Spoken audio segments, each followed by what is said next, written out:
Our chief reporter, Kaveh Solokol, has come back on set. Kaveh, oh my goodness. How do you react to that?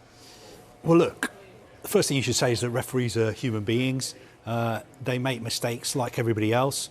They were working there in a very highly pressurised environment, and they made a mistake, and it was a big mistake. In a move that has reverberated across every corner of the footballing world, FIFA has taken an unprecedented step by officially awarding Arsenal 3 goals following a detailed post-match review of a game engulfed by officiating controversy.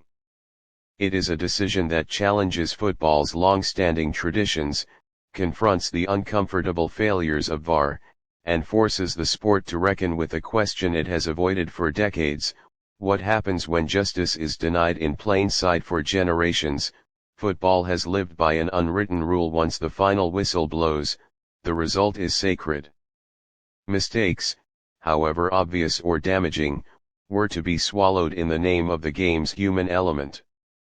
Referees were untouchable, outcomes irreversible. Even the arrival of VAR, sold to fans as the ultimate corrective tool, did little to change that philosophy. Instead, it often magnified frustration, turning clear incidents into drawn-out debates and subjective interpretations. That is why FIFA's decision to award Arsenal 3 goals feels seismic. It is not merely an administrative correction, it is an ideological rupture. For the first time on such a scale, football's highest authority has effectively admitted that allowing an incorrect result to stand is more damaging than breaking with tradition. In doing so, FIFA has shifted the conversation from errors happen to errors must be answered. The match in question had already become symbolic of a wider crisis. Arsenal were denied goals through decisions that, even under the scrutiny of replays and technology, failed to align with the laws of the game or common sense. Players protested, the coaching staff fumed, and supporters erupted in outrage across social media and stadiums alike.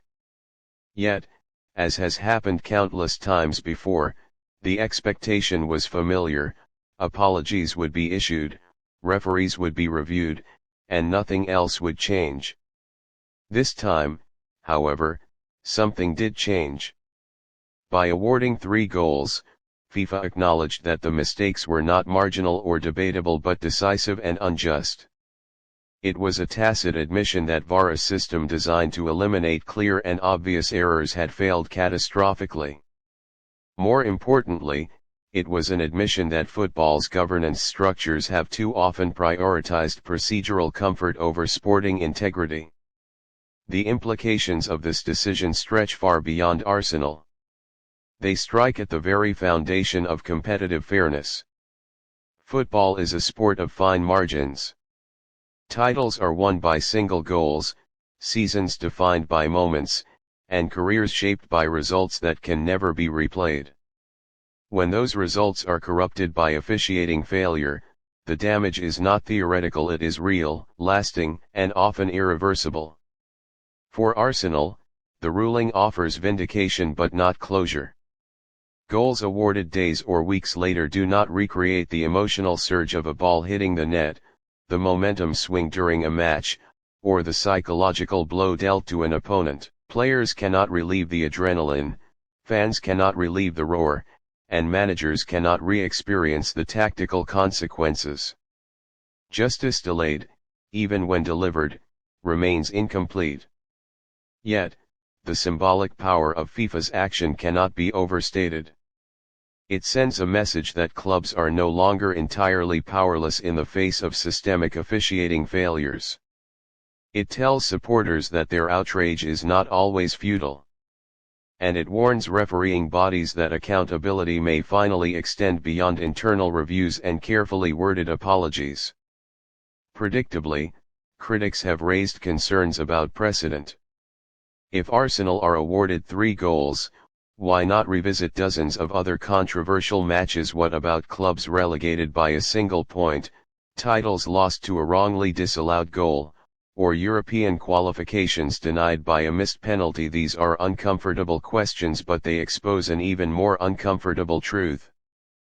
Football has quietly accepted injustice for years because confronting it would be inconvenient. The fear of a slippery slope has long been used as a shield against reform.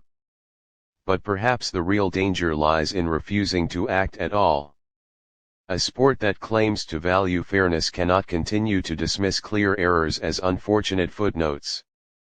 FIFA's intervention suggests that the governing body may finally recognize that credibility, once lost, is far harder to restore than tradition. This decision also highlights the deep flaws in how VAR is implemented. Technology itself is not the enemy. The cameras do not lie. The problem lies in interpretation, communication, and authority. When multiple officials can watch the same replay and arrive at wildly different conclusions, the issue is not the footage, it is the system governing its use. FIFA's move implicitly acknowledges that reality. Beyond technology, the ruling forces a broader examination of power in football. Domestic leagues, referee organizations, and governing bodies often operate in silos, each deflecting responsibility when controversy erupts. FIFA stepping in disrupts that balance. It asserts that no competition, no official, and no institution is beyond oversight when the integrity of the game is compromised. For supporters around the world, this moment feels like a reckoning.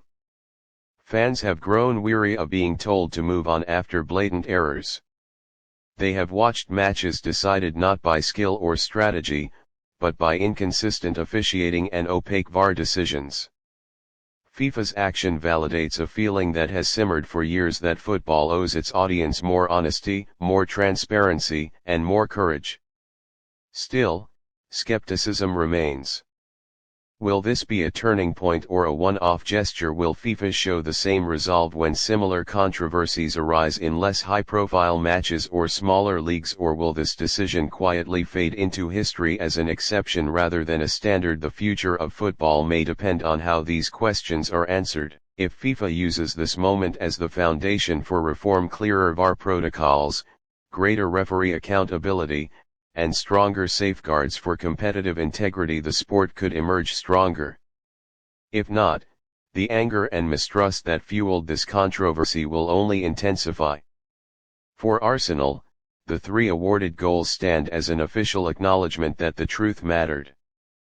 For football, they stand as a warning and an opportunity. A warning that fans will no longer accept silence or excuses, and an opportunity to finally align the outcome of matches with the reality on the pitch. Football has crossed a psychological threshold. The idea that results are untouchable has been challenged at the highest level.